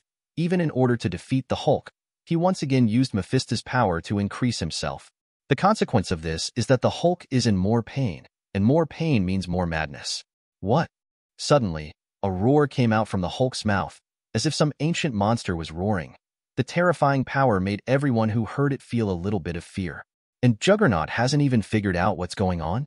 It has already been discovered that the Hulk's arm broke free from his own restrictions abruptly, but his powerful strength was completely unable to suppress the Hulk. After the Hulk broke free, he grabbed Juggernaut's arm, swung Juggernaut round and smashed it to the ground, like a big hammer. Soon the surrounding area was smashed into rubble by the Hulk with the Juggernaut, and then the Juggernaut was directly thrown on the ground, creating a huge pit with huge amounts of it. Because of this, the ground of the weak sank a little. The Hulk is outraged. The end. Chapter 100. Hulk. The Hulk and Dr. Banner are actually two completely different personalities. When Dr. Banner turned into the Hulk, his body was actually taken over by another personality named Hulk. And the Hulk has many forms, such as Beast Hulk, Green Hulk, and so on. Right now it is because Dr. Banner has been able to control his anger, so while still sane, he can clearly realize what he is doing and can roughly control his behavior. But once he gets carried away with anger, then he will completely incarnate as Hulk. And now the Hulk is also the most powerful of all forms, Beast, a form in which the greater the anger, the greater the power. And the Beast Hulk, now consumed by rage, was venting his rage on Juggernaut. Among the ruins, Juggernaut struggled to stand up from the ruins. At this moment, Juggernaut only felt dizzy in his brain, and he couldn't even stand still, let alone fight. But after all, Juggernaut is through the power of Mephisto to become Juggernaut. So he quickly woke up and stared at the Hulk fiercely. The Hulk will gain more power due to anger, and Juggernaut will also get more Mephisto power due to anger and madness. His power comes from a Mephisto, Ceterak, who is suspected to be the supreme divinity. He is the master of the Crimson Universe. As long as he is in his own Crimson Universe, he is an omnipotent existence, even able to defeat the Planet Devourer, one of the 5 creation gods. But after all, the Planet Devourer represents justice. It is the weakest of the concepts that cannot be abstracted, and his strength also fluctuates. It often fluctuates with the strength of the opponent, which is also due to the influence of the abstract concept of justice that he represents. So Hontoric, who once defeated the Planet Devourer, but is definitely not as good as the other 4 abstract concepts, is only suspected to be the supreme divinity. Whether it is true or not, unless you really see him, no one in the Foundation can be sure. But since the power comes from Hontoric, Juggernaut does have the qualifications to fight the Hulk to a certain extent. What? Standing up from the ruins, Juggernaut raised his head to the sky and let out a roar. Huge power poured into the sound waves, and even ripples appeared in the vibrating air. Juggernaut roared at the Hulk angrily, roaring, trying to tear the Hulk to pieces. However, the next moment, all the sounds disappeared. The moment Juggernaut roared, the Hulk rushed in front of Juggernaut, grabbed Juggernaut's body, lifted him up, and threw him on the ground like a wolf. The ground, which was already tattered, was even more torn apart after being smashed by the Hulk. It felt like the crust was about to be smashed out by him. But Juggernaut was just a little dizzy in the face of such a fierce attack. He quickly shook his head, got up from the ground again, and stared at the Hulk fiercely. It seems that it may rush up at any time and start a new fight with the Hulk. But Juggernaut didn't do it, because he needed time. He needed more power from Ceterak. But now the Hulk didn't give him any time. Because of the pain that Juggernaut caused to the Hulk before, even after the Hulk was angry, his anger was completely aimed at Juggernaut alone. Boom! Immediately, the Hulk was like a gorilla, slammed his fists on the ground, and then rushed directly to Juggernaut. Facing the menacing Hulk, Juggernaut originally wanted to fight. But just as he raised his fist, trying to block the Hulk's attack, he was hit directly on the head by the Hulk. Immediately, Juggernaut was like a top, and under the huge power of the Hulk, the whole person flew up. After spinning several times in the air, he fell heavily to the ground again. The Hulk stepped forward and stepped on Juggernaut's back fiercely. A huge force struck. Even Juggernaut's body that had been transformed by Ceterak's power could not completely eliminate it. Stock calendar area. Wow. With a cry of pain from Juggernaut, he vomited blood.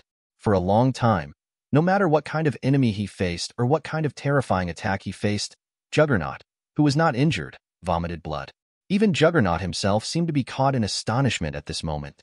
He didn't expect that he would be injured so seriously. There are still people in this world who can hurt themselves.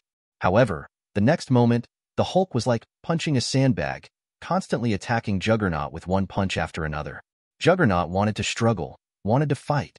But his power, no matter how it grows, Hulk's wrath will be above him. The Hulk will suppress him and make him unable to struggle. Juggernaut couldn't do anything.